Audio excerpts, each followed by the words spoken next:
प्यारे विद्यार्थियों, आज की कक्षा में मैं विपिन पारिक आपका हार्दिक स्वागत करता हूं।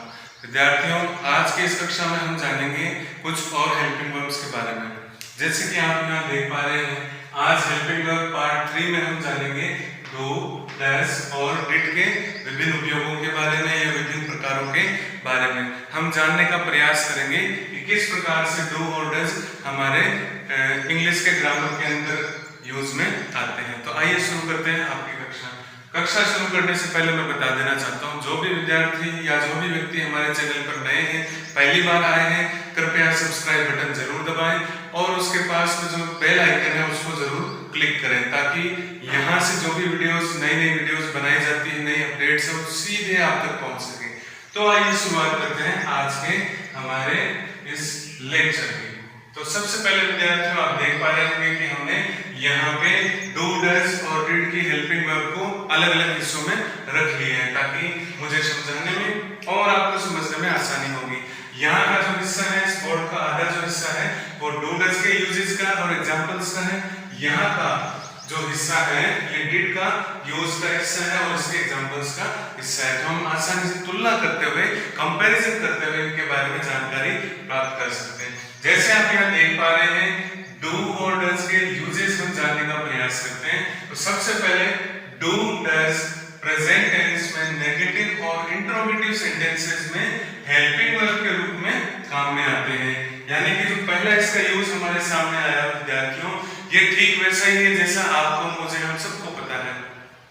डू और डज प्रेजेंट टेंस के अंदर, नेगेटिव सेंटेंसेस के अंदर यानी कि नकारात्मक वाक्यों के अंदर, और इंट्रोगेटिव सेंटेंसेस में यानी कि प्रश्नवाचक वाक्यों के अंतर्गत काम में लिए जाते हैं। हेल्पिंग वर्ब के रूप में ये काम में आते हैं। दूसरे यूज की बात कर लेते हैं। डू, डज का जो दूसरा यूज है वो है सामान्य कथन में किसी बात को जोर देकर के कहने के लिए। यानी कि डू और डज का उपयोग सामान्य रूप से कहे गए वाक्यों में या कथनों में किसी बात को जोर देकर कहने के लिए किया जाता है। ये चीज आपके लिए नहीं हो सकती है प्यारे विद्यार्थियों, क्योंकि आमतौर पे हम सब यही मानते हैं कि डू और डज जो है वो सामान्य वाक्यों में नहीं आते, वो नकारात्मक में और प्रश्नवाचक में आते हैं। लेकिन ये सही है, ये डू और डज सामान्य वाक्यों में भी आते हैं। और कैसे आते हैं? किसी बात को जोर देकर के कहने के लिए, एम्फसाइजिंग, यानी कि एम्फसाइज करने के लिए, मतलब जोर देने के लिए किसी बात पर, किसी चीज पर जब हम जोर देकर के किसी बात को कहते हैं तो डू और डज का यूज हम सामान्य कथन में भी करते हैं। इसके दूसरी तरफ जैसे कि आप देख पा रहे हैं, डिड का यूज हम पास्ट टेंस में नेगेटिव और इंट्रोगेटिव सेंटेंसेस के रूप में, हेल्पिंग वर्ब के रूप में करते हैं। जैसे कि आपको पता ही है, जिस प्रकार से डू डज का यूज प्रेजेंट टेंस में हम हेल्पिंग वर्ब के रूप में इंट्रोगेटिव और नेगेटिव सेंटेंसेस में करते हैं, ठीक उसी प्रकार डिड का यूज हम पास्ट टेंस में करते हैं नेगेटिव सेंटेंसेस में और इंट्रोगेटिव सेंटेंसेस में, यानी कि नकारात्मक वाक्यों में और साथ ही साथ ये इंट्रोगेटिव यानी कि प्रश्नवाचक वाक्यों में करते हैं। तो यहाँ आपको एक चीज दोनों का तुलनात्मक अध्ययन करने से पता चल गई होगी कि डू डज है वो प्रेजेंट में आता है, डिड है वो पास्ट में आता है। डू डज है वो नेगेटिव और इंट्रोगेटिव दोनों में हेल्पिंग वर्ब के रूप में काम में आता है प्रेजेंट में। इसी प्रकार से डिड है वो हेल्पिंग वर्ब के रूप में नेगेटिव और इंट्रोगेटिव में पास्ट टेंस में काम में आता है। इस प्रकार से हमने देखा कि कौन कौन से हेल्पिंग वर्ब से क्या क्या उपयोग है। जिस प्रकार से इसका यूज सामान्य कथन में किसी बात को जोर देने के लिए किया जाता है, ठीक उसी प्रकार इस डिड का यूज भी पास्ट के जो सामान्य सेंटेंसेस होते हैं उनमें किसी बात पर जोर देने के लिए किया जाता है। डिड का यूज सामान्य कथन में, ध्यान रखना, सामान्य सेंटेंसेस हो सकते हैं वो, लेकिन पास्ट के होंगे, और वो भी कब?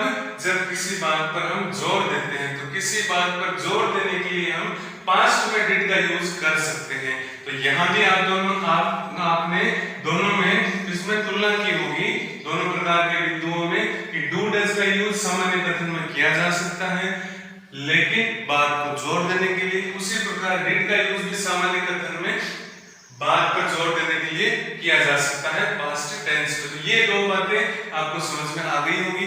आइए अब हम जानते हैं इनके उदाहरण के बारे में। He does not play in the evening। पहला एग्जांपल है he does not play। तो जैसे कि आपको पता ही है सिंपल प्रेजेंट के जो सेंटेंसेस होते हैं, नेगेटिव जो सेंटेंसेस होते हैं, उनमें does not का यूज हम आसानी से करते हैं। तो he सब्जेक्ट है और हेल्पिंग वर्ब के रूप में हमने does not का यूज किया, क्योंकि नेगेटिव सेंटेंसेस से play हमारी मेन वर्ब है। he does not play, वह नहीं खेलता, in the evening शाम के समय में, वह शाम के समय में नहीं खेलता। दूसरा है they do not complete their homework। ये भी नेगेटिव है, जैसे कि मैंने इसको पहले से बॉक्स में अलग करके रखा है ताकि आप इसे देखते ही पहचान सके। दे डू नॉट कंप्लीट, वे पूरा नहीं करते। क्या नहीं करते? देयर होमवर्क, अपने गृह कार्य को। वे अपने होमवर्क को, अपने गृह कार्य को पूरा नहीं करते। तो पहले दो उदाहरण से आपको ये बात समझ में आ गई होगी कि डू नॉट का या फिर डज नॉट का यूज हम नेगेटिव सेंटेंसेस में प्रेजेंट टेंस के अंदर आसानी से कर सकते हैं। अब जानते हैं अगले उदाहरण के बारे में। Does she play? और यहाँ आप देख रहे होंगे कि ये साइन ऑफ इंट्रोगेशन यानी कि प्रश्नवाचक ये चिन्ह है, जिसको हम प्रश्नवाचक वाक्य के संकेतक के रूप में भी जानते हैं। तो does she play, यहाँ पे प्रश्नवाचक वाक्य है, प्रेजेंट टेंस है, तो जो हेल्पिंग वर्ब डज है वो हमने काम में लिया और वो सबसे पहले रखी जाती है। तो डज सी प्ले, क्या वह खेलती है। एक प्रश्न पूछा गया है कि क्या वह खेलती है, क्या उसके द्वारा खेलने का काम किया जाता है। इसी प्रकार से चौथा, do they clean there room, ये भी प्रश्नवाचक वाक्य आप देख सकते हैं। यहाँ पे इसमें साइन ऑफ इंट्रोगेशन लगाया हुआ है। यहाँ क्योंकि प्रश्नवाचक वाक्य है तो ये जो डू है ये हम सबसे पहले लगाएंगे, ये इसलिए लगाएंगे कि ये हेल्पिंग वर्ब है, और ये डू ही इसीलिए लगाया हमने क्योंकि ये जो सब्जेक्ट है ये प्लूरल है, थर्ड पर्सन प्लूरल है, और इसके लिए हम डू का यूज करते हैं एज ए हेल्पिंग वर्ब। तो डू दे क्लीन, क्या वे साफ करते हैं, क्या वे सफाई करते हैं देयर रूम, अपने कमरे की। तो कहने का मतलब है तीसरे और चौथे प्रश्न को जब आपके सामने रखा गया उदाहरण के रूप में, तो आपको ये बात अच्छे से समझ में आ चुकी होगी कि यहाँ पे जो डू और डज हेल्पिंग वर्ब है, इनका उपयोग हम नकारात्मक वाक्यों के साथ साथ प्रश्नवाचक वाक्यों में भी कर सकते हैं प्रेजेंट टेंस के अंदर। अब जानते हैं अगले दो उदाहरण क्या कहते हैं। ये पांचवा प्रश्न, पांचवा उदाहरण, आई डू ईट, ये क्या? आप कहेंगे सर आपने गलत लिख दिया, लेकिन ये सही लिखा है। क्यों लिखा है? क्योंकि अभी अभी मैंने आपको इसका यूज नंबर 2 पढ़ के बताया था कि डू डज का यूज सामान्य कथन में किसी बात को जोर देने के लिए किया जा सकता है। कैसे? देखते हैं। आई डू ईट, अब सामान्य रूप में अगर कहते हैं कि मैं खाता हूं तो आप क्या कहेंगे? आई ईट। मैं खेलता हूं तो आई प्ले, मैं दौड़ता हूं तो आई रन। लेकिन इसमें सामान्य रूप में कुछ नहीं कहा जा रहा, इसमें कहा जा रहा है आई डू ईट, मैं खाता तो हूं। इसी प्रकार से कोई अन्य सेंटेंस है जिसमें आप किसी बात पर जोर देना चाहते हैं तो उसमें आप डू का या डज का यूज आप कर सकते हैं। जैसे कि इसमें लिखा आई डू ईट, मैं खाता तो हूं, खाने की बात पर जोर दिया जा रहा है, अर्थात मैं खाता तो हूं। कोई कहते हैं कि भाई तुम इतने दुबले पतले हो गए, कुछ खाया पिया करो, तो सामने से वो कहता है अरे भाई मैं खाता तो हूं। इसी प्रकार से सामान्य सेंटेंस है आई प्ले, मैं खेलता हूं, लेकिन अगर आप इसी सेंटेंस को जोर देके कहेंगे तो आप क्या कहेंगे? आई डू प्ले, मैं खेलता तो हूं। ये बात है, इस वजह से हम यहाँ डू का उपयोग सामान्य वाक्यों में कर रहे हैं, क्योंकि हम किसी बात पर जोर दे रहे हैं। एक और उदाहरण से समझिए प्यारे विद्यार्थियों, he does go there। सामान्य रूप से कोई सेंटेंस होता है तो आप क्या कहते हैं? he goes, she goes, I go, मैं जाता हूं, वह जाती है, या वह जाता है, he goes। लेकिन यहाँ पे क्या लिखा है? he does go, यहाँ पे लिखा है he does go। इसका मतलब जाने पर जोर दिया जा रहा है, अर्थात वह जाता तो है। मान लो किसी ने किसी से कहा कि अरे भाई उसके नंबर तो कम आएंगे ही, वह स्कूल ही नहीं जाता, तो सामने वाले ने उसको कहा अरे भाई वह जाता तो है, तो he does go, वह जाता तो है। इसी प्रकार से कोई अन्य वाक्य जिसमें आपको किसी बात पर जोर देना है तो आप डू या डज का यूज उससे पहले कर सकते हैं। तो उम्मीद करते हैं प्यारे विद्यार्थियों डू डज का ये जो दूसरा वाला यूज है ये आपको समझ में आया होगा। इस प्रकार से आप भी और उदाहरण बना सकते हैं। अब चलते हैं डिड की तरफ। अगर आपने डू और डज का यूज आसानी से सीख लिया तो ठीक इसको पास्ट में कन्वर्ट करना, और बाकी सारे रूल्स रेगुलेशंस यूजेज सब सेम है, केवल ये प्रेजेंट में काम में आते हैं और ये सारे पास्ट में काम में आते हैं। आइए एक नजर दौड़ाते हैं इनके उदाहरणों पर। जैसे कि पहला उदाहरण है he did not play cricket yesterday। yesterday का मतलब कल जो बीत चुका। क्रिकेट एक प्रकार के खेल का नाम है, प्ले यहाँ पे मेन वर्ब है, और डिड नॉट क्योंकि पास्ट का सेंटेंस है इसके लिए हमने हेल्पिंग वर्ब का यूज किया है डिड नॉट का। वह ही डिड नॉट, वह कल क्रिकेट नहीं खेला, या उसने कल क्रिकेट नहीं खेला, उसने कल क्रिकेट नहीं खेला। तो डिड नॉट नेगेटिव के सेंस में आ रहा है। They did not invite him, they यानी उन्होंने, डिड नॉट फिर से नेगेटिव सेंटेंस है, इसके लिए हेल्पिंग वर्ब के रूप में पास्ट टेंस में काम में आया। इनवाइट का मतलब किसी को निमंत्रण देना, बुलाना, और हिम ऑब्जेक्ट है। उन्होंने उसको इनवाइट नहीं किया, उन्होंने उसे नहीं बुलाया, निमंत्रण नहीं दिया। तो पहले दो उदाहरण से आपको ये स्पष्ट हो जाना चाहिए कि पास्ट टेंस के अंदर डिड का यूज हेल्पिंग वर्ब के रूप में करते हैं नेगेटिव सेंटेंसेस के अंदर, जैसे कि मैंने दो उदाहरण लिख करके आपको समझाया। अब बात करते हैं उदाहरण नंबर 3 और 4 की। Did they go to Jaipur last night.